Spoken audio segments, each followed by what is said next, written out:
Bonsoir tout le monde. J'appelle la réunion à l'ordre. Madame la greffière, est-ce que nous avons le quorum? Oui, nous avons le quorum. Est-ce qu'il y a eu déclaration de conflit d'intérêt? Aucun.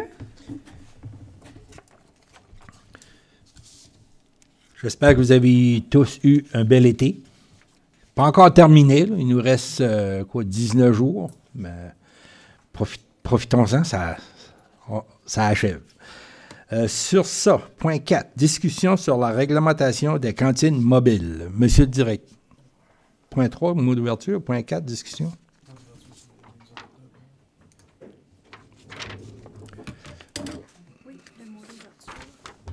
OK, c'est celui-là. OK. Point 3, mot d'ouverture. À chaque réunion, j'ai un mot d'ouverture pour les citoyens, dépendamment de ce qui se passe dans la communauté. Des fois, je relis, j'essaye de toucher des choses qui s'est passées ou qui vont se passer. Puis après, pas plusieurs, mais j'ai eu la chance durant la dernière année d'aller à une dizaine de réunions en présence du chef. Puis le chef n'était pas déçu des villes qui avaient dans leur mot d'ouverture une ouverture vis-à-vis les terres non cédées, puis qui reculaient. Puis à un moment donné, je me suis dit, peut-être ça serait pas une méchante idée que nous, parce que je le dis lorsqu'ils sont présents, je le dis lorsqu'il y a un événement quelconque, mais on le fait pas à chaque réunion. Puis je me disais, peut-être ça serait une belle chose de faire pour démontrer notre respect envers la communauté autochtone, puis on a des très bonnes relations avec eux dans plusieurs dossiers. Donc, vous avez eu par courrier le mot qu'on aimerait mentionner. Puis, j'ouvre le débat à savoir si vous voulez que je le fasse. Je le ferai régulièrement à chaque réunion. C'est ça que j'aimerais faire. J'aimerais que vous me donniez l'autorisation de le faire, mais je ne vais pas le faire sans parler à mon conseil. Fait, j'ouvre le débat. S'il y a quelqu'un... Charles. Moi, je trouve que c'est une excellente idée. La seule chose pour la manière c'est écrit ou c'est dit, ce ne serait pas une mauvaise idée de consulter les Premières Nations juste pour le formuler. Moi, j'ai aucun problème avec ça, juste à la manière c'est écrit. OK. D'autres commentaires? Est-ce que vous êtes d'accord? Joël? Moi, j'en avais un. Je trouve l'idée très bien. Je me demandais si, en plus de ça, on pouvait mettre en avant les actions que l'on fait avec les Premières Nations. Je dis ça parce que j'ai eu la chance de faire mon épicerie derrière moi et j'ai vu qu'à un endroit tout au fond, au niveau des chariots, il y avait une plaque qui reconnaissait ça. Et je me suis dit, bah là, si c'est pour mettre une plaque au fond et que personne ne fait rien à côté, je trouvais ça un peu dommage. Donc je me dis, si on peut aller au-delà des mots avec nos actions, ça serait dans la suite logique. Donc je trouverais ça très bien. OK. Annick? Même chose pour moi, je suis en accord avec ça. Consensus, on est d'accord. On va vérifier avec la Première Nation à savoir qu'on a le bon libellé. Puis, je le ferai à chaque réunion. Puis, je vous demande seulement une petite faveur. Si jamais je l'oublie, vous me le dites, puis je le ferai même en retard. OK? Parce que c'est pas une habitude, mais à un moment donné, tu peux l'oublier. Quoique, on va le mettre en avant ici, je ne devrais pas l'oublier. Merci. Point 4. Discussion sur la réglementation des cantines mobiles. Monsieur le directeur. OK. On l'a mis à l'ordre du jour pour discussion. Lorsqu'on a fait l'arrêté, on s'est basé sur la plupart des municipalités ont. Les villes, que je parle, pas les villages, mais on consulte surtout les villes. Le frais de 25 $ par jour, c'est ce que la plupart demandent. Je vous dirais c'est un frais qui pourrait être revu, qui pourrait être augmenté. Pour votre information, on a seulement eu 3 permis d'un jour sur tout l'été. Donc, c'est pas comme s'il y a 3-4 food trucks à tous les jours. Là. Et on recommande que ça demeure pour lorsque on a consulté la population pour les pôles urbains, il y a eu plusieurs focus groups. La première chose que les citoyens demandent, c'est des choix de restaurants. Ça, c'est parce qu'il y a eu, avec le 748 qui a fermé, on a perdu des options. La fine grobe a fermé, l'artichaut a fermé. On a perdu beaucoup d'options de variété au niveau des restaurants. 2, il faut faire attention. On a quand même une obligation de reconnaître la concurrence libre avec certaines lois fédérales. Si on commence à discriminer telle entreprise, faut que ça soit justifié. Comme exemple, on aurait fait un impact, une étude d'impact, s'il y aurait des food trucks, ça mine à la rentabilité de certaines entreprises, ainsi de suite. Donc, on n'a pas ces éléments-là, puis je ne crois pas que 3 jours à cet impact-là également. Donc, il faut faire attention avec les règles de concurrence libre. Si on commence à légiférer l'économie, il y a des règles à suivre qu'on pourrait être redevable envers une plainte. Mais pour ça, pour dire, on recommande laisser l'arrêter, mais de monter le frais. Question. Marie. Moi, ça suit ce qui est arrivé la semaine dernière. Là, Oui. Moi, je vois pas le problème de... C'est pas la question de minimiser le nombre de camions de rue, mais c'est juste de peut-être s'assurer que quand il y a quelqu'un qui déjà est là pour l'été, que si on donne l'autorisation à un camion de rue, qu'il y aurait peut-être à tant de mètres ou à tant de... Tu sais, s'ils vont tous se stationner, parce que Beresford, c'est pas mal... ça commence à être intéressant, là, le parc d'eau. Puis, en tout cas, je pense que c'est comme ça que j'entendais les autres, ce que les dames disaient. C'était pas d'empêcher d'autres de venir, mais c'est peut-être la proximité. Tu sais, s'ils sont juste à côté... Ils n'étaient pas à côté, là. Ils étaient quand même à 5-6 km, là, de ce qu'ils sont venus à Patterson, là. C'est que nous, on s'est dit, parce qu'on a eu des demandes de cantines mobiles sur nos terrains de la municipalité. Nos terrains sont à proximité de le parc des Amis, de la santé, sont à proximité que ce qui se passe au quai, et ainsi de suite. On a toujours dit non, sauf pour les festivals, qu'on ajoute, là, qu'on permet les cantines mobiles. Mais ça devient difficile de légiférer un propriétaire d'un terrain privé. Parce que ça prend la permission du propriétaire de terrain privé.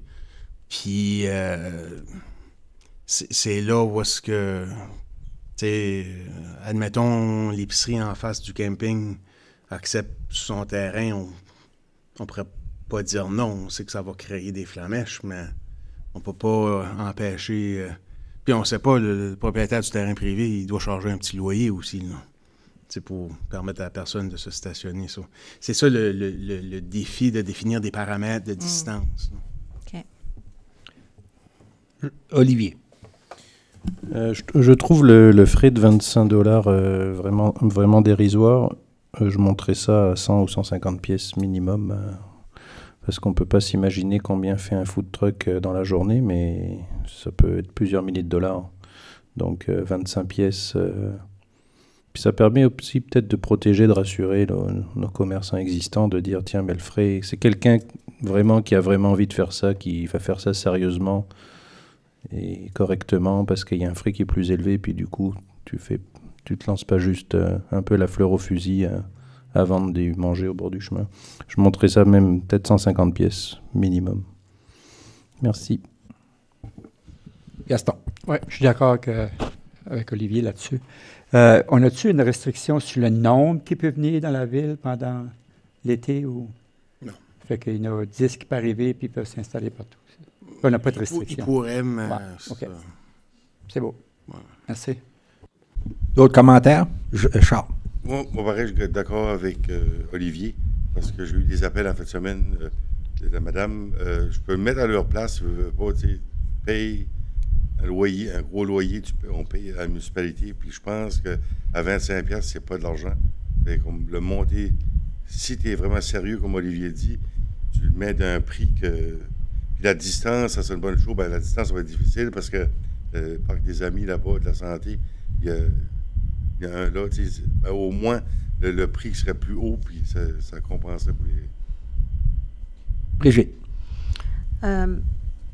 Moi, je suis d'accord avec Olivier aussi. Comment on fait pour savoir qu'un food truck a fait sa demande? comment, comme la fin de semaine, comment un citoyen pourrait se plaindre, admettons? Puis y aurait-il une amende si quelqu'un vient sans permis? Il y a, maintenant, il n'a pas beaucoup des food trucks. Puis c'est lui qui vient à l'occasion, c'est parce qu'il fait un circuit de festival, puis quand il y a une journée de libre, en 2 festivals, ben, il essaie de trouver une place. Ouais, right? dans le passé, on avait des vendeurs de poissons là, qui arrivaient sans permis. Là. Oui, mais là, on fait beaucoup d'éducation. Dans le passé, lorsqu'on le savait, lorsqu'on le voyait, on appelait la police. Puis la police se rendait puis leur demandait s'ils ont leur permis en bonne et due forme. S'ils ne l'avaient pas, ils devaient fermer. Puis si c'est la fin de semaine, il fallait qu'ils attendaient à lundi pour appliquer un permis en bonne et due forme. Là, aujourd'hui, le processus, là, ils savent, ça, ils font la demande, ainsi de suite. Mais nous, aussitôt qu'on le sait, on agit. Non? Mais je vous dirais, on n'a pas agi cette année. Non, pour les permis des cantines, Mme Saint-Laurent, on n'a pas... Tout le monde était légal. Non? Oui, tout le monde était légal. Ouais, en 2023, probablement à cause de Belleville, c'était nouveau. Là, on a dû intervenir à plusieurs reprises, mais ils ne savaient pas où aller. OK. Puis la règle, ils doivent afficher publiquement ce permis-là? Est-ce que... Je ne sais pas s'ils doivent afficher publiquement, mais ils doivent le montrer aux autorités si on le demande. Okay. Je ne sais pas si ça doit être affiché, là, mais... Est-ce que ça pourrait être un ajout pour s'assurer de la conformité de tout le monde? Je demande toujours qu'ils placent le permis à un endroit où c'est visible. Des fois, ils vont le placer dans la petite fenêtre où ce qu'on commande. D'autres fois, ils vont le placer comme en arrière. Qu'est-ce que tu vois dans le food truck? Bien, habituellement, ils l'installent toujours où c'est visible. Joël. Moi, j'étais d'accord avec l'optique d'augmenter les tarifs. Olivier mentionnait la question du jour. Je me demandais si on pouvait regarder, ça impliquait la question du mois et de la saison. Si on met le jour trop haut, au moment on peut se dire, il n'y a quasiment pas d'écart avec le mois, donc je vais prendre un mois pour être tranquille. Et au final, on se revoit tous l'année prochaine, parce que les camions auront demandé un mois au lieu de demander une journée, peut-être pour un très faible écart. Si on touche le jour, j'ai l'impression qu'il faut toucher le mois et la saison. Ouais, pour éviter qu'on se revoie. Donc, la personne qui est venue ici la semaine dernière, ça va l'impacter. Oui. Donc, regardez ça. Parce qu'elle paye un permis de cantine mobile. Oui. Puis, comme on m'a lancé des chiffres, je ne sais pas, est-ce qu'on fait un mois égale 5 jours et puis une saison égale 2 mois, quelque chose comme ça au niveau du ratio. Mais c'était juste de dire de regarder, de tout monter, mais pas seulement regarder le jour, peut-être. Ouais, à voir, c'était on va suggestion. Poser des différentes formules. Faudra juste s'assurer qu'on ne crée pas une lourdeur administrative, là, qu'on est flexible. Là. Puis c'est quelque chose qui va s'ajuster avec le temps. Les food trucks, c'est devenu super populaire avant la pandémie. T'sais, on avait beaucoup de food trucks, Bangkok, Fusion, Casey & Chips. Il y avait Joby's aussi, là, mais finalement, il a ouvert son restaurant Freshco. Il y en avait plusieurs, mais avec la pandémie, c'est une business qui a arrêté de fonctionner à cause des restrictions. Est-ce que ça va venir repopulaire un jour ou est-ce qu'il faut gérer? Parce que tout de suite, je pense pas que c'est une question de gestion, c'est juste une question d'être fair. Là. Mais on l'adressera. De toute façon, tous nos documents sont vivants. Ils vieillissent bien ou ils vieillissent mal. Chef. Oui, je peux préciser pour les demandes, quand c'est le soir ou la fin de semaine, nos policiers ont accès aux permis temporaires qui ont été émis. C'est dans les ordinateurs, dans les autos. Ça fait qu'on a un processus pour les permis pour les feux d'artifice, puis tout ça. Ça fait que si les gens ont des questions, ils peuvent nous appeler, puis on a accès à ça, puis on peut répondre aux questions. Puis au niveau de l'affichage, dans le passé, quand on avait besoin de vérifier si un marchand avait son permis, on n'a jamais eu de problème. Il était en mesure de nous le démontrer rapidement, puis ça fermait le dossier. D'autres questions? Commentaires? Fait que vous allez regarder, nous suggérer des nouveaux chiffres. C'est beau.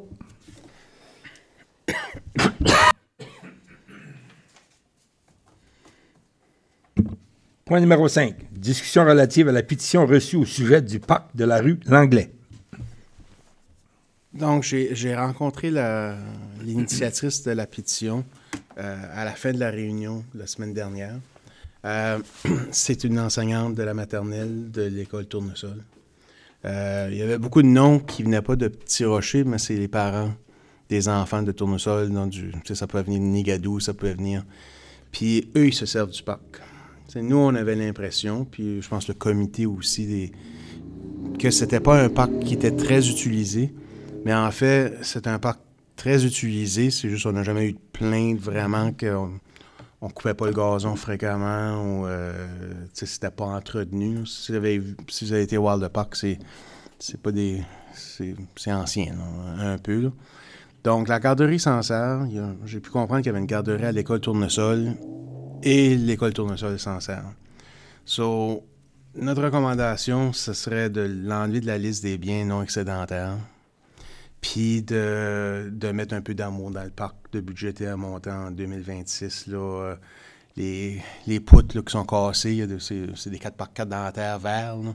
Il y en a qui sont cassées, de le mettre dans la cédule de coupe de gazon, puis peut-être enlever les jouets qui... comme le gros tuyau, là, que c'était populaire dans les années 70. Puis peut-être mettre là, de l'argent là, pour avoir un beau parc. Si les enfants s'en servent, c'est ça qu'on veut. T'sais. On avait l'impression que c'était pas servi, mais après avoir parlé longtemps avec la madame et tous les exemples qu'elle me donnait, ouais, ce parc-là est servi, puis il est bien servi pour les enfants. Donc, on enleverait dans la liste des biens, des terrains excédentaires pour l'annuler. Puis, ma recommandation, c'est qu'on met un peu d'amour l'année prochaine, puis l'année suivante, là, qu'est-ce qui sera permis dans nos budgets, là.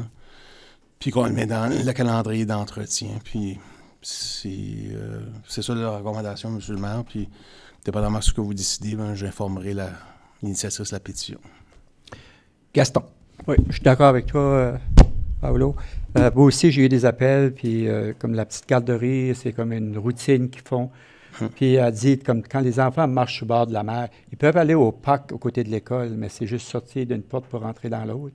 Elle dit que ces enfants-là là, sont émerveillés par la mer, puis ils arrivent au parc, ils jouent un peu, puis ils retournent par la mer. Ça reste dans leur vie, ça, cette affaire-là. On est chanceux d'avoir une école, puis des parcs alentours, que ces jeunes-là peuvent aller jouer dans les parcs. On est vraiment chanceux. Puis aussi, j'ai entendu que même Beaugest avait des jeunes qui allaient pratiquer de la danse dans ce parc-là aussi. Puis, il y a des jeunes familles qui sont en train de s'installer aussi dans la subdivision. Ça fait que moi, je porte ta recommandation. Annick. Même chose pour moi. Je connais justement une famille qui est déménagée dans la rue là. Puis elle me disait ça, que justement, c'était peut-être pas le parc le plus aimé, avec de l'amour, mais que les enfants appréciaient quand même d'aller jouer là. Donc, ça serait bien ce qu'on pourrait enlever les choses qui pourraient être dangereuses, puis donner un petit peu d'amour. Oui, merci. Olivier. Merci. Ce qui est bien, c'est que Belle-Baie s'orientait dans une certaine direction pour ce parc, puis la population s'est exprimée. Puis ça permet c'est important d'avoir un feedback, je trouve, de la population. Puis du coup, nous, on peut pas revenir sur notre décision, mais s'adapter, de dire, tiens, finalement, puis on va le remettre à jour. Puis je trouve ça bien que ces personnes-là, ou cette dame-là, soient mobilisées pour nous faire rendre compte que oui, il est utilisé, puis on ne peut pas tout savoir du premier coup, là, même si on étudie les dossiers des biens excédentaires, c'est bien d'avoir la population qui s'exprime, puis nous, comme ça, on peut changer aussi notre fusil d'épaule, puis ça serait bien. Si on peut mettre un peu d'amour là-dedans, ça peut... Il y a beaucoup d'enfants dans ce secteur. Merci. Brigitte. C'est une bonne nouvelle parce que, je veux dire, les parcs de quartier, il ne faut pas tous s'en départir. Je comprends quand même la démarche. Je ne sais pas si Belle-Baie s'était doté d'un plan par rapport au parc, sûrement. Du temps de Beresford, pour les parcs de quartier, les gens du quartier devaient aussi se mobiliser pour participer au financement des ajouts ou des installations. Alors, je suggérais peut-être qu'on regarde à cette façon de faire-là pour comme trouver un équilibre dans les coûts. Parce que les jeux, les aires de jeu, c'est quand même rendu très dispendieux. C'est comment qu'on soit équitable envers les citoyens, avec les différentes pratiques qu'il y avait dans le passé dans les différentes municipalités, où est-ce que lorsqu'on a fait sur le comité parcs et plages, se sont rencontrés, puis on fait de l'inventaire, on avait une quarantaine de parcs. Beaucoup de parcs qui étaient dormants, qui étaient très peu utilisés, puis avec les parcs là, qu'on retrouve à quartier de loisirs, puis je crois dans le plan maître, dans le loisir, il avait identifié le parc de la plage à Petit Rocher de développer quelque chose similaire, mais ça fait des grands terrains de jeu pour les enfants que les plus petits terrains. Il y avait vraiment des terrains, des parcs qu'on cherchait. So, il faudra voir avec peut-être, je retournerai à la question au comité de parcs et plages, à voir est-ce qu'on demande aux citoyens de contribuer, de se mobiliser financièrement, tandis qu'il y a des quartiers que ça n'a pas été le cas. C'est parce qu'après ça, quand dans 20 ans, tu as un parc qui est plus utilisé, et à un moment donné, ça devient difficile peut-être de le fermer parce que les gens disent qu'ils ont payé. Oui, bien c'est ça, c'est parce qu'on avait déterminé... Question complexe. Le comité avait déterminé différents types de parcs. Puis comme au parc Edmond-Bay, les citoyens s'étaient formé un comité. Puis la ville de Beresford avait donné, Marc-André, tu me corrigeras, mais un montant pour accoter ce que la population avait pu aller chercher avec différentes subventions. Puis je pense qu'il y avait peut-être la baie des Palmiers, ou il y avait une autre place. Désolée si je demande à Marc-André, c'est juste que... C'était où est-ce qu'il est dans Acadie?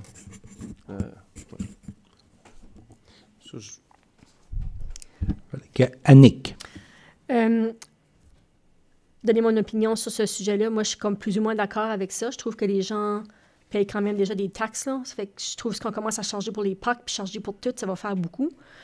Puis surtout, comment est-ce qu'on détermine l'utilisation du parc? Comme par exemple, dans ce cas-là, s'il y a une garderie qui va là, mais là, on commence à charger les personnes de Nigadou parce que les enfants vont à la garderie et qui vont au parc là. Fait que je trouve que ça serait peut-être...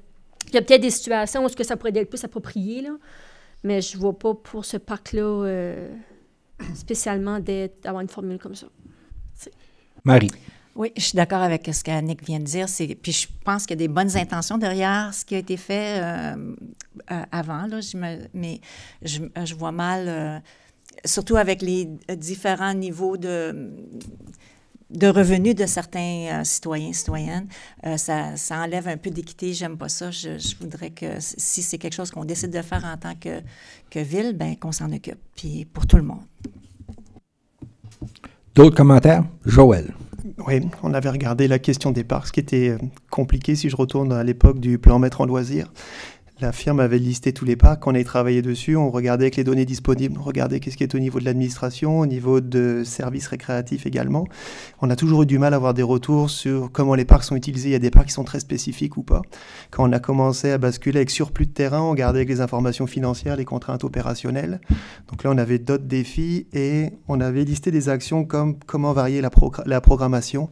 Donc il y aurait du travail à faire là-dessus. C'est très bien que ce cas-là se met en place pour avoir le retour des citoyens. Mais on avait identifié le plan maître en loisirs qu'il y a trop de parcs communautaires qui sont de petite taille. Il faudrait regarder les parcs qui sont peut-être pas beaucoup utilisés. Par rapport à ceux, ça pourrait être une bonne étape avec le parc de la rue Langlais qui est un très bon cas. Mais peut-être des sondages ou regarder les actions du plan maître en loisirs. Mais la volonté n'était pas de convertir tous les parcs en projet de logement. C'est juste, il faut qu'on aille chercher l'implication citoyenne puisqu'on n'a pas tous ces détails-là et les consultants ne les avaient pas vus au plan maître en loisirs. Et on ne les voit pas quand on regardait les données. Donc ce sera peut-être sondé plus là-dessus. Mais c'est un très bon exemple, ça. D'autres questions, commentaires? Monsieur le directeur. On va renvoyer la question au comité Parcs et Plages. La graphière m'a envoyé un petit message, je pense qu'il est intéressant. Peut-être que le comité voudrait se pencher sur les revenus qu'on génère en vendant les terrains excédentaires pour être réinvestis dans les parcs, comme on a vendu le parc sur la rue Boudreau. C'est pas un gros montant, mais ces argents-là, on pourrait dire, OK, on va le réinvestir dans un parc existant. Donc, ça enlève le fardeau pécunier sur le payeur de taxes, puis ça nous permet de bonifier ce qu'on a. En tout cas, on va vous le renvoyer, monsieur. Puis c'est vraiment une très bonne idée. L'idée, c'était ça, c'était d'avoir des parcs qui servent bien, là, et puis qui se complètent bien. Donc ça prend du temps. Et puis maintenant, avec les retours citoyens, on peut regarder avec un deuxième œil. Donc ça va être très bon de faire ça, de naviguer, puisqu'il y en avait vraiment énormément, dont les parcs fantômes. Donc c'est très intéressant. Donc le mot d'ordre, c'est de retourner ce dossier-là au comité parc pour voir, d'opter un plan d'ensemble. Parfait. Point numéro 6, mise à jour, transition de service police. Monsieur le chef. Clavet.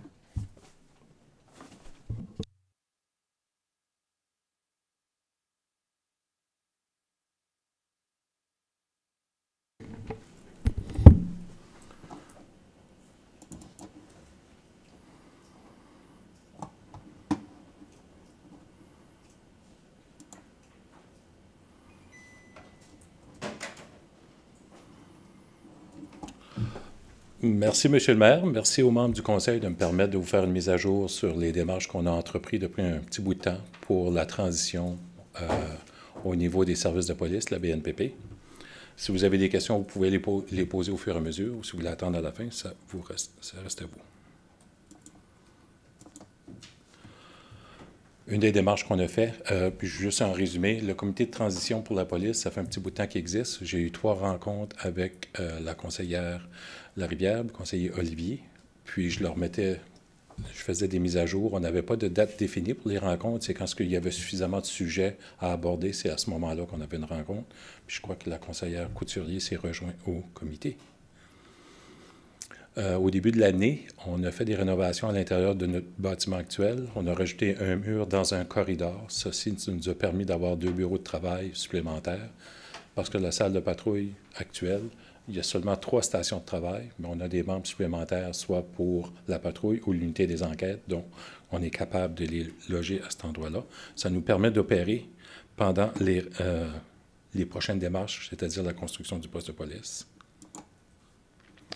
Notre programme de recrutement va vraiment bien. On a plusieurs candidats de qualité. Puis c'est sûrement puisque l'employeur paie le frais de formation.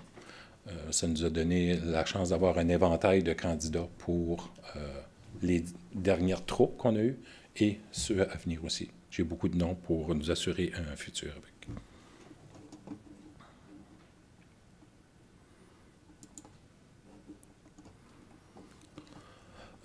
J'ai procédé à l'embauche de 3 policiers supplémentaires. Il y en a un qui est arrivé au début de l'année.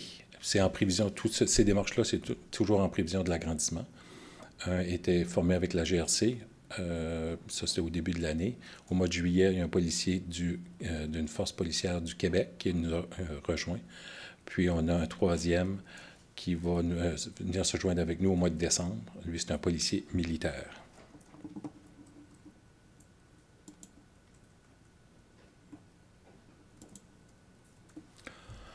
Avec l'informaticien de la CSR Nord-Ouest, on a développé une application qui nous permet d'avoir en temps réel la géographie de notre territoire. Donc, on peut l'avoir sur le portable dans l'auto, sur les cellulaires, mais quand les policiers vont se rendre sur une plainte, ils vont être en mesure de déterminer si c'est dans notre territoire, celui-là de la police de ville ou de la GRC.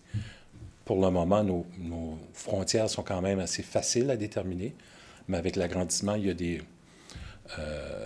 des particularités à certains endroits que c'était un peu difficile. Le chef adjoint Mathieu Richard et moi, on a fait des vérifications. On a trouvé que ça nous prenait quelque chose de plus pour être en mesure de déterminer le territoire. Ça fait que ça, c'est développé, c'est en application.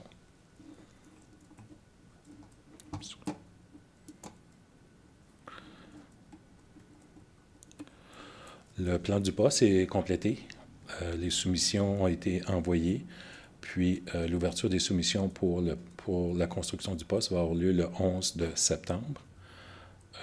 Présentement, on travaille avec le réseau informatique de la province pour être en mesure de rencontrer les exigences qui sont demandées pour la protection de notre réseau, non seulement sur le côté informatique, mais sur le côté du bâtiment. Une dynamique qu'on a chez nous, c'est qu'il n'y a pas des employés à 24 heures par jour dans le bureau. Donc, on doit avoir une sécurité supplémentaire pour protéger les fenêtres, les portes, puis tout ça. Ça, on est en train de faire les démarches, puis c'est pas un problème, c'est juste pour faire les étapes au fur et à mesure.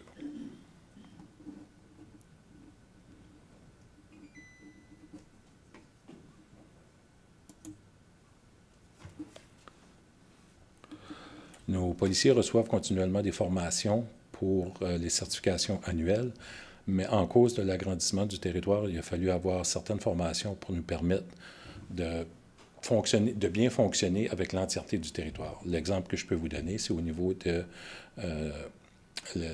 les conducteurs avec les facultés affaiblies. On a plusieurs techniciens qui peuvent faire fonctionner le livresomètre, l'appareil comme tel, mais c'est certain qu'avec l'agrandissement du territoire, il va y avoir plus d'appels, donc on a besoin d'avoir plus de policiers formés pour être en mesure de faire ces tests-là. Une autre dynamique aussi qu'on a, c'est que dans notre territoire, heureusement, on n'a pas souvent des accidents avec blessés sérieux en cause de les limites de vitesse qui sont réduites.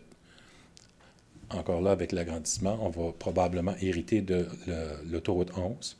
Les vitesses sont beaucoup plus élevées. Donc, on a une policière qui a suivi une formation approfondie sur les enquêtes d'accidents. Elle a eu la première version ou la première partie de la formation.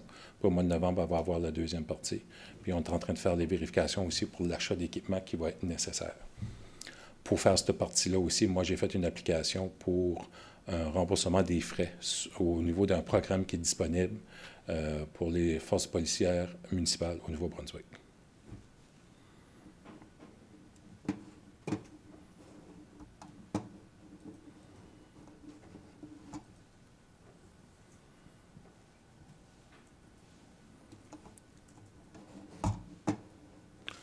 La souris a disparu de là, puis elle est seulement là.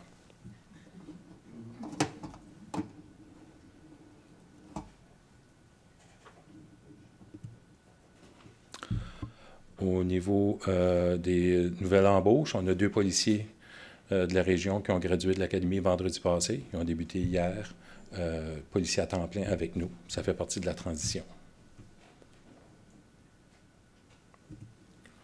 Puis j'ai présentement 2 cadets qui sont à l'Académie. Ils ont débuté plus tôt cette année.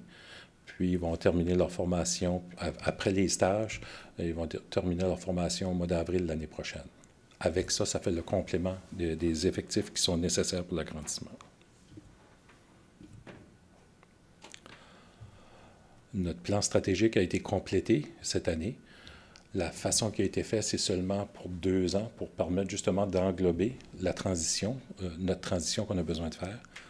Puis, le plan d'action est déjà mis en place. J'ai préparé le plan d'action, puis il y a déjà certaines choses qui ont été faites en prévision de l'agrandissement ou l'élargissement de notre service de police. Je vous ai déjà parlé de l'examen de la gestion qu'on a eu au début de l'année. Ça a très bien été. La raison pourquoi je le rapporte ce soir, c'est qu'il y a 2 volets à l'examen de la gestion. Ça permet aux autorités de la province de déterminer si on fonctionne bien, on respecte les délais dans les dossiers, puis il y a plein de composantes qui sont vérifiées. Mais aussi, c'est de déterminer notre capacité de prendre plus de territoire, c'est-à-dire est-ce qu'on est capable d'englober la partie qu'on est pressenti de faire. Puis ça va bien de ce côté-là aussi. Présentement, on a 20 policiers. Comme j'ai mentionné, il y en a 3 à venir. Donc, à pleine capacité, ça va être 23 policiers. Puis présentement, on a 2 adjointes. Puis j'ai déjà eu des discussions avec le DG pour voir commencer les démarches pour embaucher la 3e adjointe aussi. Parce que l'idée, ce n'est pas d'attendre qu'on ait l'aval de la province pour faire la transition, c'est de se préparer en conséquence. Parce qu'il y a certaines choses que c'est extrêmement long, puis pour être en mesure d'être opérationnel, il va y avoir une date transitoire. Donc, si c'est le 1er janvier, bien, ça veut dire que c'est pas le 31 décembre de l'année précédente qu'on commence nos démarches. Il faut avoir fait nos devoirs. Puis, c'est la même chose. On a fait nos devoirs au niveau de l'équipement à venir, c'est-à-dire, la semaine passée, on a eu un nouveau véhicule de remplacement de nos anciens véhicules. Puis, je le sais qu'avec Ford, le délai d'attente, c'est 2 à 4 mois. Donc, je le sais que quand on va agrandir, ça va prendre un véhicule supplémentaire pour la patrouille.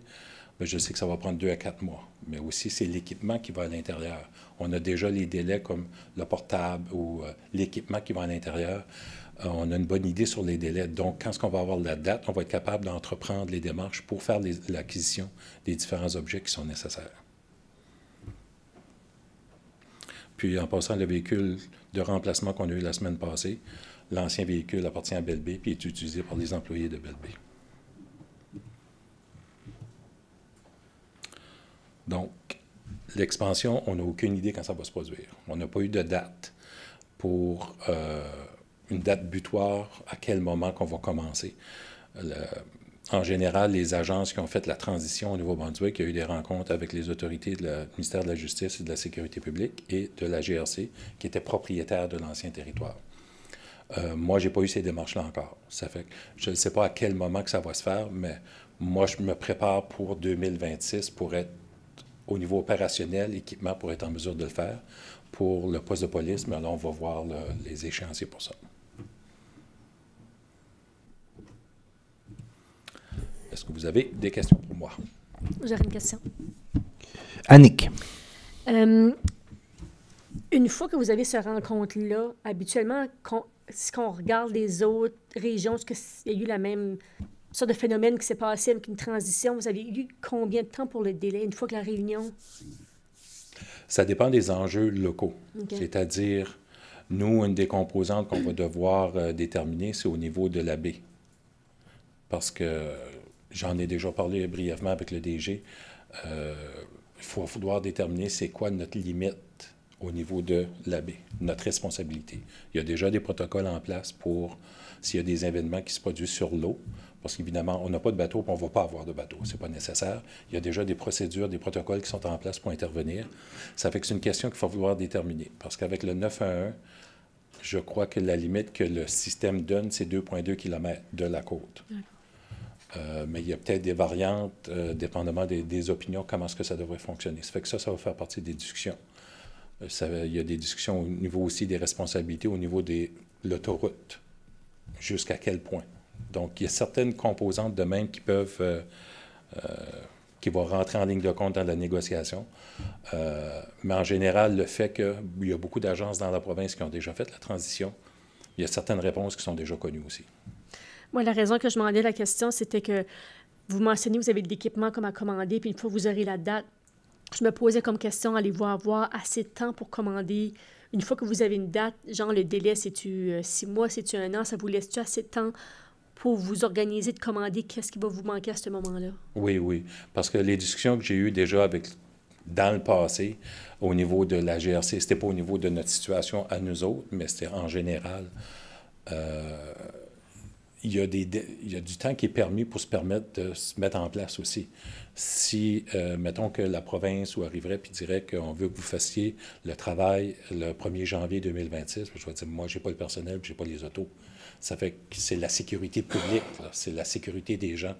Ça ne va pas être mis en péril. Quand on va faire la transition, on va être prêt, on va avoir l'équipement, on va avoir le personnel pour faire le saut. D'autres questions? Joël? Moi, j'avais un commentaire avec mon drôle de chapeau. Je suis le seul membre du conseil qui n'est pas desservi par la BNPP. Donc, puisque je représente que des anciens DSL. Non, t'es général, toi. Donc, je voulais dire, chef, je trouve très intéressant les rencontres qu'on a au niveau du conseil. C'était vraiment bien. Puis ce qu'on voit au niveau de la BNPP, c'est qu'on avait des bâtiments en surplus qui étaient inutilisés, qui vous servent à présent. Au niveau de la fourrière, on voit que ça se met en place également, les arrêtés qu'on trouve dans les voitures, l'implication au niveau des arrêtés municipaux avec l'expertise que vous avez. Au niveau du suivi du budget, avec le comité, c'était très bien maîtrisé. Puis au niveau du budget de la police, tout coûte extrêmement cher. Donc ça, c'est quelque chose qui était, au niveau de votre travail, il n'y avait pas de question là-dessus. On avait également une belle implication communautaire qui était fait avec votre équipe. Puis moi, le commentaire que je voulais faire, c'est que je trouve le temps trop long. Puis j'aimerais bien être desservi par la BNPP dans mon coin. Donc je sais que des fois, il y avait des inquiétudes au niveau des anciens DSL, mais je tenais à dire que je trouve le travail vraiment bien fait. On pose beaucoup de questions. Et puis, merci pour votre travail et celui de vos équipes. Merci. D'autres questions? Marie? Moi, je suis d'accord avec ce que Joël vient de dire. On est très à l'aise avec tout ce qui s'en vient. On est rassurés aussi, ça je l'ai dit souvent, mais je le dis encore. Mais je me demandais si on ne pouvait pas, je ne sais pas trop comment ça fonctionne au niveau du gouvernement pour prendre la décision que, bon, Belle-Baie est prête à faire la transition. Est-ce que c'est quelque chose qu'on peut signaler, admettons, au ministre et dire, bien, nous, on est rendu là dans nos démarches, on s'approche du but, on est presque prêt. Est-ce qu'on pourrait être la prochaine ou est-ce qu'on le prochain regroupement à transitionner, si on veut, ou juste attendre que ce soit eux qui nous laissent savoir? J'aimerais que le poste de police soit très avancé dans la construction avant qu'on fait le déménagement parce que il va y avoir beaucoup de personnel puis dans des espaces très restreints. Là. Donc, c'est le poste de police, il faut qu'ils vivent 1 an et demi dans le poste actuel. Ce serait peut-être des conditions difficiles. Il y a combien sur les 9, là? Forces policières, les 11 municipales, il y en a combien là, que... il y a 9 forces policières au Nouveau-Brunswick. Miramichi, Bathurst a fait de la transition.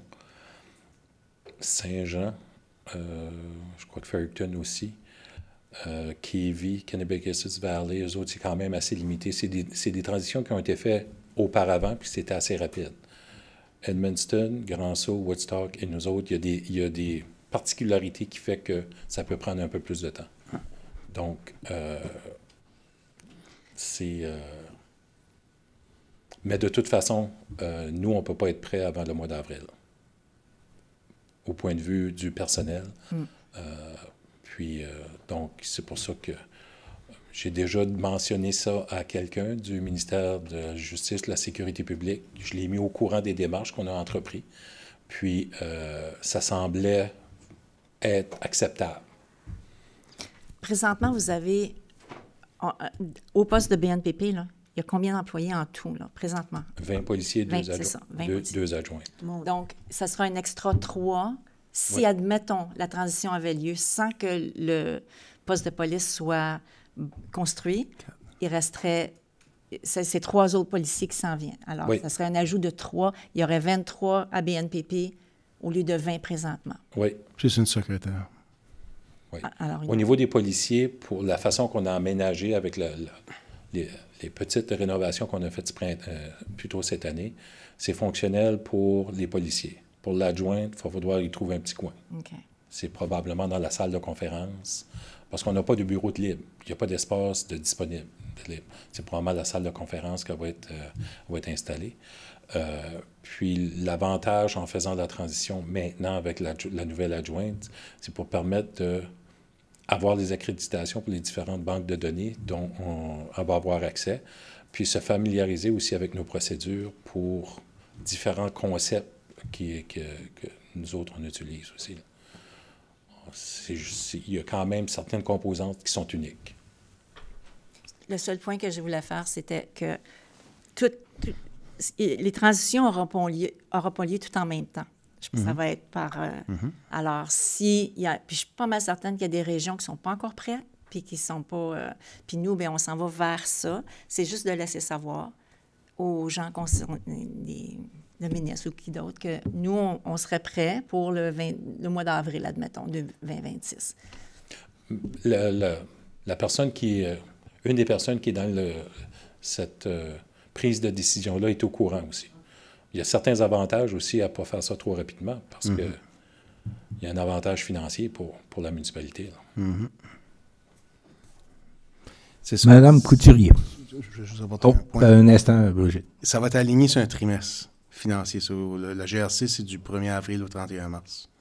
Ça va être, ce soit un 31 mars, ça va arriver, un 32 juin, un 30 septembre ou un 31 décembre. C'est pour les finances, c'est beaucoup plus simple. Puis si on regarde les transitions qui ont lieu, c'était à la fin ou un début d'un trimestre financier de la GRC. Si c'est pas le 1er avril, ça risque d'être ça pourrait être le 1er juillet, mais on a une économie d'échelle aussi là, qui n'est pas à négliger. Là. Madame Couturier. Bien, je voudrais poursuivre sur cette lancée-là par rapport à la construction du nouveau poste de police. C'est au-delà de ça, c'est C'est parce qu'on passe d'un petit service de police régional à un service de police qui va être quand même comme les services de police du 21e siècle. Alors, présentement, vous n'avez pas de fourrière, vous n'avez rien. Je me dis comment vous pouvez bien fonctionner si vous n'avez pas tout votre équipement protégé aussi, parce que vos véhicules sont au vu et au-dessus de tout le monde. C'est certain qu'avec les nouvelles installations, on va être mieux installé. Entre-temps, on va fonctionner comme on a toujours fonctionné. Un des avantages, je l'ai souvent mentionné, nous, on est gagnant-gagnant en rejoignant Belle-Baie parce que maintenant, on a accès à un endroit pour sécuriser des véhicules, un garage qui appartient à la municipalité. On a même un enclos quelque part aussi où on peut entreposer des choses à long terme, quelque chose qu'on n'avait pas 2 ans passés. Donc, il y a beaucoup Vous avez déjà ça? On l'a maintenant, puisqu'on est avec Belle-Baie. Ah, OK. Donc, c'est certain qu'il va y avoir certaines douleurs durant la transition pour permettre... Il va y avoir plus de personnel, donc il y a quand même juste une salle de bain pour les hommes. Puis... Et plus d'appels aussi. Oui, plus d'appels. Notre système informatique peut le prendre, les terminales. Quand on a fait l'aménagement des 2 bureaux supplémentaires au début de l'année, c'est 2 bureaux de travail. Donc, il y a un bureau, il y a un ordinateur. C'est installé pour les teams aussi, pour les appels, le travail, mettons, des téléconférences. Donc, on s'est installé en fonction que c'est des outils qu'on peut prendre puis apporter au nouveau bureau. Donc, on est fonctionnel. Ah, OK. Ce côté-là, comme je dis, il va y avoir certaines difficultés, mais on va être capable de survivre. D'autres questions? Commentaires? Je veux juste apporter à votre attention, on reçoit beaucoup de plaintes. Cet été, on a reçu beaucoup de plaintes des gens qui vivent dans certains DSL. Bon, VTT, c'est une chose, là. Les plaintes, là, ça rentre au poste à toutes les semaines. On va faire un suivi avec la GRC. Mais l'autre élément que je voudrais apporter à votre attention, c'est qu'on a passé un arrêté, le Conseil a adopté l'arrêté sur les bruits excessifs. Donc, qui est appliqué par la force policière lorsqu'il y a une plainte. Bien, on a eu des plaintes dans les territoires de DSL, un voisin qui fait énormément de bruit à l'extérieur des heures, et ainsi de suite. Puis, malheureusement, la GRC n'intervient pas. T'sais. Donc, ces gens se plaignent, puis on leur explique un peu la transition, mais on va faire un suivi avec la GRC pour les freins Jacob sont interdits sur le territoire, mais il y a quand même les camions lourds, ça rentre par le chemin de Sormanie, soit pour la coupe de bois ou la mine à chaux. Ils ont quand même une responsabilité d'appliquer nos arrêtés. Mais si vous avez des plaintes à ce niveau-là, on les reçoit puis on va essayer d'intervenir, mais on est quand même les mains liées sur le pouvoir de persuasion. Là. Question? Commentaire? Joël? Oui, sur le dernier point. J'avais mentionné ça lors de l'arrêté. Qu'est-ce qu'on fait, justement, comme on n'avait pas on pouvait pas agir là-bas, il faut renvoyer les gens. On fait ce qu'on fait et la municipalité et la GRC, quitte à faire beaucoup d'appels à renvoyer là-bas pour les inciter à intervenir. Moi, je conseille aux citoyens d'appeler la force policière. Puis, s'il n'y a pas de suivi, de nous informer comme qu'on reçoit présentement là, dans les dernières 2 semaines. Puis, nous, on va faire une rencontre avec la GRC pour s'entendre à un minimum de... Il y a un problème de VTT. Il est très ciblé. On sait où est le problème, puis à quelle heure qu'est le problème, puis qu'est-ce que la personne fait avec son VTT. Ça, à un moment donné, il faut qu'il y ait une intervention... Puis c'est pas dans le territoire de la BNPP. Donc, on va faire des suivis, mais comme je vous dis, on n'a pas de pouvoir de persuasion autre que leur demander. Marie. Ça va faire une bonne préparation, par exemple, parce que dans un an d'ici, ça va être le problème de la police municipale. Alors, ça serait bien de commencer peut-être à travailler ou à faire appel à la GRC de la part de la municipalité, parce que dans un an ou à peu près, peut-être, ça sera seulement le problème de Belle-Baie. D'autres questions? Commentaires? Merci, chef. Merci.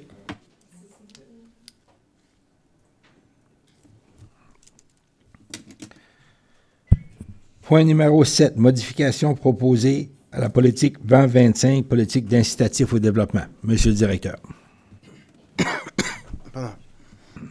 Alors, c'est un document qui est vivant au fur et à mesure qu'on est confronté à des situations ou des scénarios qu'on n'avait pas réfléchis. Donc, on l'a présenté au comité de la croissance là, vendredi.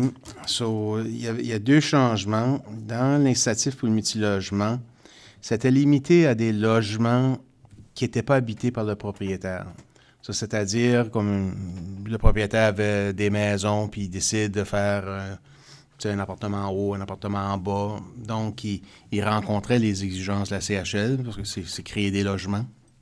Mais le mot-clé, c'est qu'il n'était pas résident de la demeure.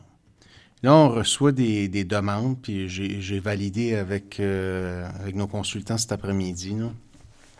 On reçoit des demandes de gens qui veulent faire des rénovations pour accueillir leurs parents ou leurs enfants à la maison, puis ils vont demeurer là aussi, le propriétaire. Puis il n'y a pas de bail, puis il n'y a pas nécessairement de loyer. Donc, mais ils rencontrent l'objectif de la CHL qui est d'augmenter de logements. Alors, ce qu'on propose, je l'ai mis en jaune, c'est le même texte que le volet 1, le volet 2. La seule chose, c'est que le propriétaire, les projets locatifs sont habités par le propriétaire. Nous, c'est les permis de construction.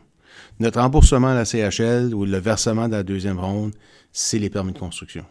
Sur quelqu'un qui dit j'ai fait un appartement dans ma cave puis il n'y a pas de permis de construction, il n'est pas éligible. Là. Nous, ça prend les permis de construction. Donc, on dit, si quelqu'un fait une unité, il fait une rallonge, il aura droit à 4 000 $. Puis s'il rénove il rénove son garage, il aura droit à 4 000 $. S'il fait quelque chose comme dans la cave, ça serait 2 000 $. Ça, c'est des montants comme le volet 1, mais c'est vraiment, c'est la nuance que le propriétaire demeure à cette adresse-là. Ça, c'est la première recommandation. Et parce qu'on a 270 permis. Il faut avoir des permis pour 270 logements. Il nous reste 2 ans. La manière qu'on reçoit le rapport de permis, ça ne veut pas dire nécessairement le nombre de logements qu'on reçoit, qui est indiqué. Donc, la CSR prépare des tableaux différents pour le consultant qui prépare les rapports à la CHL. Mais avoir eu le financement de la CHL l'année passée, on serait gras dur au niveau de ce qu'on est rendu avec des permis. Mais là, en ajoutant celle-là, ça va permettre de peut-être d'avoir 3, 4, 5 logements de plus. L'autre élément, c'est le projet d'une rue. Alors, en travaillant, en regardant les chiffres, on mettait dans les coûts de préconstruction, la Ville remboursera 25 % des frais de l'ingénierie jusqu'à un maximum de 50 000 pour la création du lotissement une fois la rue construite. C'est encore, il faut que nos projets de rue soient un succès. Puis c'est pour descendre encore les frais pour que la vente du terrain soit une valeur marchande dans notre région. Un terrain pour se construire du multilogement, 80 000, 100 000, c'est déficitaire. Donc, il faut que le prix du terrain devienne dans les 60 à 70 000. L'argent, il est budgété, là. Ça, c'est pas un problème. Mais je peux vous dire qu'aujourd'hui, avec le fait qu'on encourage avec des incitatifs pour la construction de rues, j'ai eu 2 développeurs, 2 groupes qui sont venus pour chacun projet de rue. Ça veut dire que ça marche. C'est ça qu'on voulait. On veut qu'on puisse construire des rues parce qu'il y a des services. Puis, il y en a un qui est plus probable, solide que l'autre projet. Mais ça veut dire que les investisseurs sont intéressés. Donc, nous, en ajoutant des rues, mais ça ajoute là, des possibilités d'agrandissement à certains endroits. Puis c'est quoi le changement encore que tu demandais. Le premier changement, c'est permettre éligibles les propriétaires qui demeurent dans leur résidence, qui font des rénovations. Son sous-sol ou quelque chose. C'est ça. Okay. Puis le deuxième? Le deuxième, c'est qu'on rembourse 25 des frais générés jusqu'à un maximum de 50 000 pour la construction d'une rue. Vous avez entendu. Avez-vous des questions? Êtes-vous d'accord avec ça? Les budgets sont là, il n'y a pas de problème. J'avais posé la question à Rémi, puis je pense que c'était 500 000 qu'on avait budgété pour les incitatifs, on a seulement dépensé 200 dates. 200, oui. Parce que les autres incitatifs, c'est l'argent de la CHL. C'est ça. C'est ça. Le 200 000, ça ne qualifiait pas pour la CHL.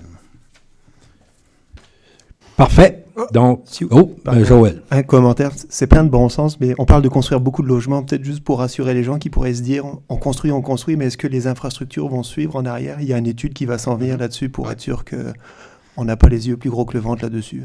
Oui, il y a une étude qui est en cours pour étudier la capacité de nos infrastructures, qui est financée par la CHL. Puis après ça, ça va nous permettre, lorsque les programmes du fédéral seront connus, parce qu'il n'y a pas eu de programme qui a été annoncé, lorsqu'ils seront connus, on sera shovel-ready, comme on peut dire. Nos études seront faites, nos devoirs seront faits, on sera les premiers à appliquer. Mais définitivement, on est à la saturation de nos infrastructures. S'il y a des projets d'une centaine de logements, tu sais, aujourd'hui... En tout cas, les deux projets, c'est en tout de 425 logements.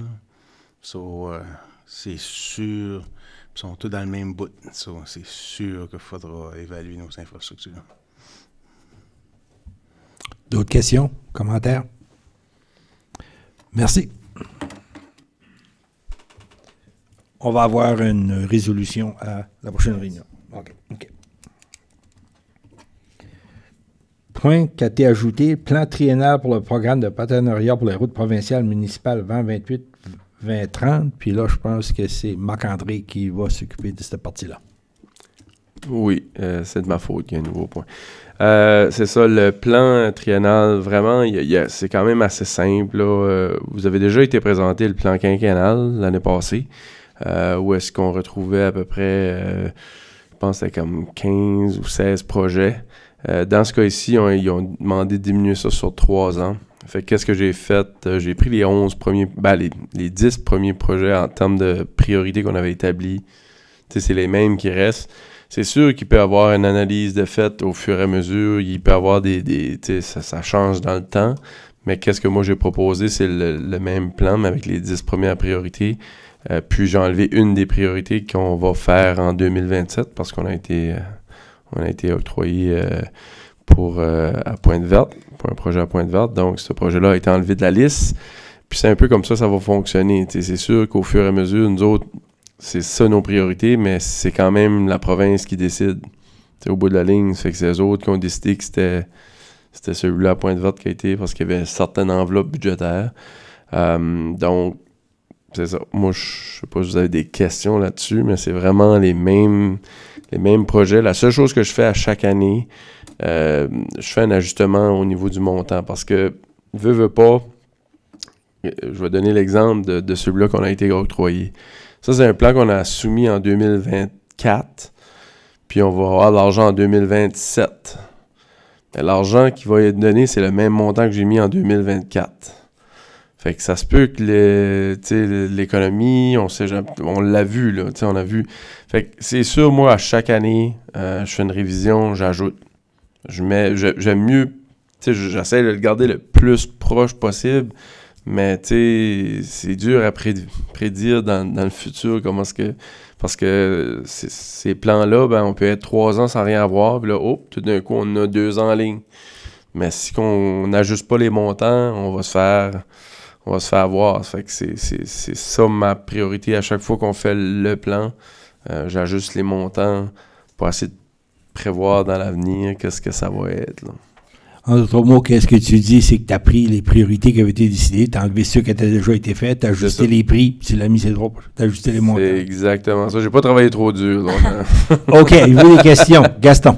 Oui, Marc, tu dis 2028 jusqu'à 2030, le projet peut être fait entre ces dates-là, c'est tout ça?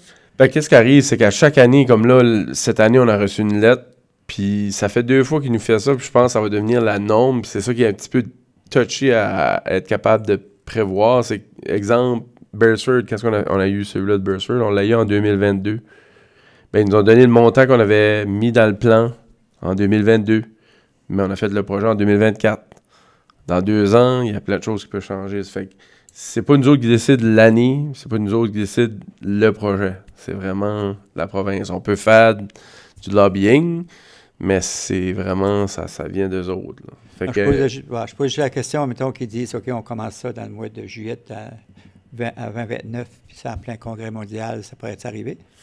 Ils pourraient nous le proposer, mais nous autres, on peut aussi revenir et dire, regarde, est-ce qu'on peut on peut-tu le faire un autre? Veux pas s'ils nous octroient l'argent 2 ans avant, puis on décide, OK, on va le faire avant, puis on va le financer sur 1 an. Puis c'est nous autres qui va. J'assume qu'ils vont nous l'octroyer pareil. Là. Ce qu'on dit, OK, l'année prochaine, ils arrivent, ils disent, OK, 2029, vous avez le ponceau à telle place ou le chemin à telle place. Ben, on peut arriver et dire, OK, regarde, nous autres, on le fait en 2028. On va le financer pour l'année. C'est sûr qu'on va payer de l'intérêt un peu, mais on va avoir l'argent en 2029. Parce que les autres, c'est budgétairement octroyé là, par leur budget. Là. Avant, je passe à Marie. C'est quoi le montant total de ton plan triennal s'il approuverait toutes les 3 années? Ouf. Ou dans une année, disons, devant 28, qu'est-ce que tu as demandé pour 2028? 2028, j'ai demandé... 2 secondes. Ouais, c'est ça. 4 500 000. 4 millions. Juste pour vous dire, il y a 70 municipalités, puis le budget total de la province est 18 millions. Ça fait, on demande pour 280 millions, mais il y en a 18. C'est sûr qu'on n'aura pas tous nos projets. Là. Puis quand tu as 700 000, 1 million, là, on a été chanceux à Beresford, c'était quoi? 1 point? On a eu proche de 2 millions. Proche de 2 millions, c'était... C'est un budget de 18 millions, c'était beaucoup. C'est un peu... La plupart du temps, c'est ça. Marie? Quand tu dis que vous, l'équipe, là, vous ajustez les montants parce que ça change avec... Vous le faites comment? C'est un pourcentage? Moi, j'essaie de mettre minimum 5% annuellement. J'essaie de garder au moins l'inflation. J'essaie de garder ce qui est les tendances. Puis, les montants n'ont pas été tirés d'un chapeau. Là. Quand on a fait le premier exercice, j'ai quand même consulté avec une firme de consultants juste pour avoir une estimée de classe. Je pense qu'ils appellent ça classe D. Là. C'est pas couler dans le béton, mais ça donne quand même une bonne idée de qu'est-ce que c'est. Ils calculent au mètre là, comment est-ce que ça va donner. Là. Fait que c'est ça. C'est quand même une guessing game dans notre cas. Mais avec Michel, là, on prend le temps, on en regarde, puis je lui ai demandé de juste réviser mes chiffres parce que c'est sûr, ça fait un petit bout de pareil. Puis ça semblait quand même assez, dans les normes. Puis, comme je dis, c'est sûr qu'il y a des possibilités qu'il y en a que c'est over budget, mais on essaie de rester parce que la province, comme que M. le maire a dit, ils n'ont pas des sommes extravagantes pour ça. Ça fait qu'on essaie de le garder le plus proche que possible. Merci. D'autres questions? Commentaires? Joël. Oui, avant, c'était un plan quinquennal qui était fait, maintenant c'est triennal. Oui. Puis je me rappelle, au mois de juin, on avait reçu un courrier qui disait « C'est formidable, on va simplifier le temps pour préparer les plans et les soumettre, c'est extraordinaire ». Est-ce qu'on peut mettre ça en avant, comment ça a été une grande avancée de passer de 5 ans à 3 ans? Là, en plus, sérieusement, je disais que c'était mis à la séance des séances d'information sur ce programme-là. Il y avait passage de 5 ans à 3 ans qui était fait. Puis là, il y a des commentaires qui sont faits sur les changements de coûts, comment c'est difficile de planifier parfois. Est-ce que s'il y a d'autres séances d'information, on pourrait faire remonter ça peut-être pour... c'est sûr que le fait qu'on le fait aux 3 ans, ça va... Les variances vont peut-être être moindres là, par rapport aux estimés, là, mais c'est pas mal la seule chose. Est-ce qu'on pourrait faire de quoi à un moment pour faire remonter ça sur... Parce que les coûts changent tout le temps. Là. C'est vraiment infernal. On ne peut pas vous en vouloir de vous tromper peut-être complètement dans 2 ans. Là. Puis, si on peut faire remonter ça peut-être au ministère. C'est difficile parce que le gouvernement ne peut pas dire quelle sorte de budget qu'il va avoir en 2028. Il va seulement le savoir lorsque les 49 députés l'auront voté. t'as beau mentionner qu'est-ce que tu veux aujourd'hui, si les députés votent 0 pour ce budget-là, t'as monté tes chiffres, mais t'as 0 dedans. C'est pratiquement impossible. Ouais. La seule chose... les budgets provinciaux, c'est annuellement. Il faut que ça soit approuvé à l'Assemblée législative. Puis est-ce que ce serait mieux de soumettre à chaque année? Si on soumet dans 3 ans, ils n'en savent rien. Est-ce que ça sert à rien ce qu'on fait? On va soumettre à tous les ans, mais c'est pour 3 ans. Là, c'est 2028, 2029, 2030. L'année prochaine, c'est 2029, 2030, 2031. On a juste nos chiffres. Non, OK. Ouais, c'était pour éviter que trop vous casser la tête. Non, facile. Ça va pas. Puis comme j'ai dit, c'est malheureux, mais ils ont juste une enveloppe. Ça fait qu'est-ce qu'on devra se faire avant de soumettre? C'est vraiment d'avoir une analyse, mais qu'on ait l'argent. Ben, on va être peut-être obligé d'ajuster nos projets. Ouais. Au lieu de faire 1 kilomètre, on va peut-être... Si on voit que, peut-être qu'on en avait budgété un petit peu plus, mais on va calculer plus, mais si on en a moins, ben, on va diminuer nos projets pour rencontrer les normes de la province. D'autres questions, commentaires? Merci. Ça conclut la première portion de notre réunion.